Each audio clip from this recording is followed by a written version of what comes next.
নমস্কার, ফিরছে স্বাগত টু মাই চ্যানেল। তো আজকে আবার একটা ভিডিও নিয়ে চলে এসেছি, খুবই ইন্টারেস্টিং টপিক। সেটা হলো প্রোটিন ইনটেক কতটা আমাদের করতে হবে। তো অনেকেই অনেক ভিডিও দেখেছো ফেসবুকে, ইনস্টাগ্রামে বা ইউটিউবে, যে আমাদের 4 গ্রাম পার বডি ওয়েট, 4 গ্রাম পার কেজি, 3 গ্রাম পার কেজি, 2 গ্রাম পার কেজি, এরকম হিসেবে আমাদের প্রোটিন নিতে হয়। এটা অনেক ভিডিও দেখেছো বা শুনেছো, কিন্তু আজকে আমরা যেটা দেখবো সেটা হচ্ছে সাইন্টিফিক্যালি আমরা বিভিন্ন রিসার্চ হয়েছে, সেই রিসার্চের উপর বেস করে যে তথ্যটা আমরা পেয়েছি সেইটা কিন্তু তোমাদের কাছে শেয়ার করছি।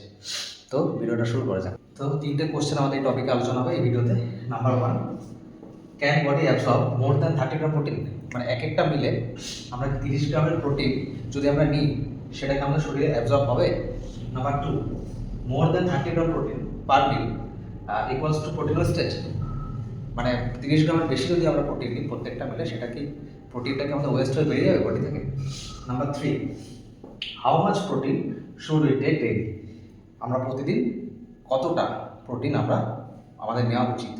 এই 3টে টপিক নিয়ে আজকে ভিডিওটা আলোচনা করব। প্রোটিন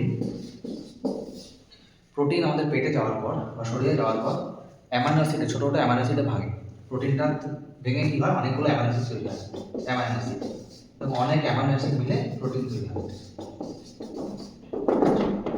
তো এই প্রোটিনটাকে অ্যামাইনো অ্যাসিডে ভাঙে লার্জ ইন্টেস্টাইনে, মানে ক্ষুদ্রান্তে, শরীরে যে ক্ষুদ্রান্ত থাকে, ক্ষুদ্রান্ত বৃহদন্ত্র ইন্টেস্টাইন, লার্জ ইন্টেস্টাইন, স্মল ইন্টেস্টাইনে, মানে ক্ষুদ্রান্তে যে উৎসেচক থাকে, যেমন উৎসেচক মানে হচ্ছে এনজাইম, ইংলিশ নাম। এনজাইমটা তোমরা পরিচিত। সেই এনজাইমগুলো প্রোটিনটাকে ভেঙে বিভিন্ন অ্যামাইনো অ্যাসিডে তৈরি করে, অ্যামাইনো অ্যাসিডে পরিণত করে। সেই অ্যামাইনো অ্যাসিডগুলো আমাদের রক্তের সাথে মিশে মাসেলে বা বিভিন্ন শরীরে পৌঁছে দেয়। সে রক্তের মাধ্যমে কিন্তু এই অ্যামাইনো অ্যাসিডগুলো আমাদের শরীরে পৌঁছায়। এবার প্রোটিনটাকে কে ভাঙে? উৎসেচক বা এনজাইম। এবার আমরা যে প্রোটিনটা ইনটেক করি, সেটা স্মল ইন্টেস্টাইনে গিয়ে, মানে ক্ষুদ্রান্তে গিয়ে, সেটাকে বিভিন্ন অ্যামাইনো অ্যাসিডে পরিণত হয়। এবার এই অ্যামাইনো অ্যাসিডগুলো আমাদের ক্ষুদ্রান্তের বিভিন্ন কোষে, কোষ মানে সেলে, ক্ষুদ্রান্তের বিভিন্ন সেলে অ্যাবজর্ব হয়। একটা রিসার্চে দেখা গেছে যে আমরা যে পরিমাণ প্রোটিন কনজিউম করি, টোটাল প্রোটিনের 50% 50% প্রোটিন কিন্তু আমাদের স্মল ইন্টেস্টাইন, মানে ক্ষুদ্রান্তের বিভিন্ন কোষ গঠনে সহায়তা হচ্ছে 50% প্রোটিন। মানে ডেইলি যে প্রোটিনটা খাচ্ছে তার 50% ক্ষুদ্রান্তেই চলে যাচ্ছে। বাকি 25% বিভিন্ন এনজাইম তৈরি করতে লাগছে, যে এনজাইমগুলো আমাদের ক্ষুদ্রান্তের প্রোটিনটাকে ব্রেকডাউন করে অ্যামাইনো অ্যাসিডে পরিণত করছে।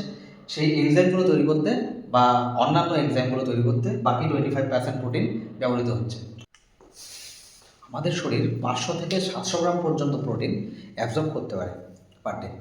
কিন্তু অ্যাবজর্ব করা মানেই যে আমাদের প্রোটিনটা পুরো মাসেল বিল্ডিংয়ে সাহায্য করছে বা পুরো প্রোটিনটা ডাইজেস্ট হয়ে যাচ্ছে, এমন কোনো কথা নেই। কারণ এটা কিন্তু মিথ যে প্রোটিন অ্যাবজর্পশন হয়ে যাওয়া মানেই যে আমাদের সেটা মাসেল বিল্ডিংয়ে সাহায্য করবে, এটা কিন্তু একটা মিথ। তো আমাদের শরীর কিন্তু 500 থেকে 700 গ্রাম প্রোটিন অ্যাবজর্ব করতে পারে পার ডে।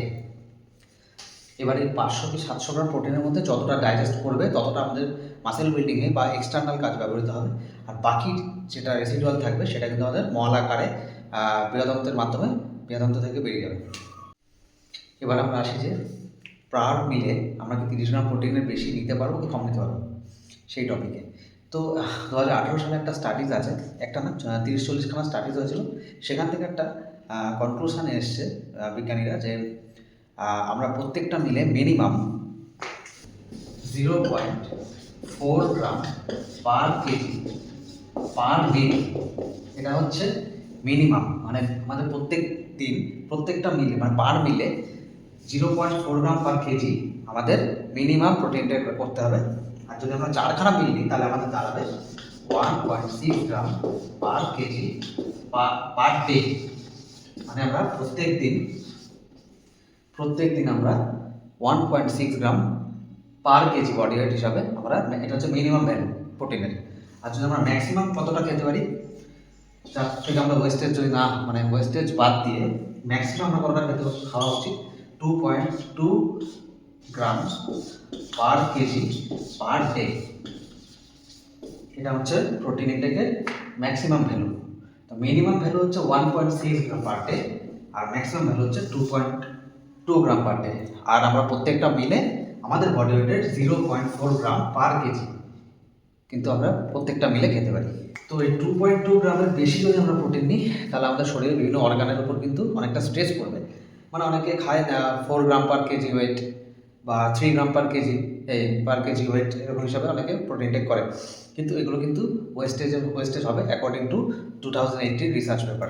আর প্রত্যেক মিল প্রতি যদি আমরা বলি, অনেকে প্রত্যেকটা মিলে 60 গ্রাম 70 গ্রাম করে প্রোটিন নেয়, তো অতটা খাওয়ার দরকার নেই। পার মিলে আমরা 0.4 গ্রাম পার কেজি আমাদের বডি ওয়েটের কেজি অনুসারে 0.4 গ্রাম পার কেজি হিসাবে আমরা কিন্তু প্রত্যেকটা মিলে নিতে পারি। তার বেশি কিন্তু না, এটা মিনিমাম সরি, এর বেশি নিতে পারি। কিন্তু বেশিটা কত?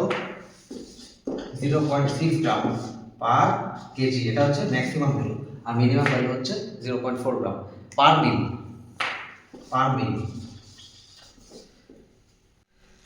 অ্যাজ এক্সাম্পল আমার বডি ওয়েট হচ্ছে 60 কেজি।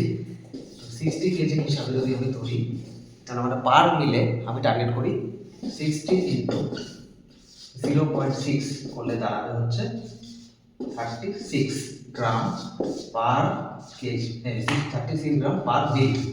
প্রত্যেক মিলে আমাদের ম্যাক্সিমাম 36 গ্রাম প্রোটিন রাখতে পারি ম্যাক্সিমাম। আর মিনিমাম যদি আমরা মিনিমাম রাখতে হবে কত?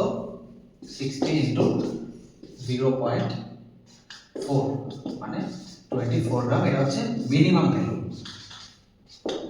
ভ্যালু, আর এটা হচ্ছে ম্যাক্সিমাম ভ্যালু।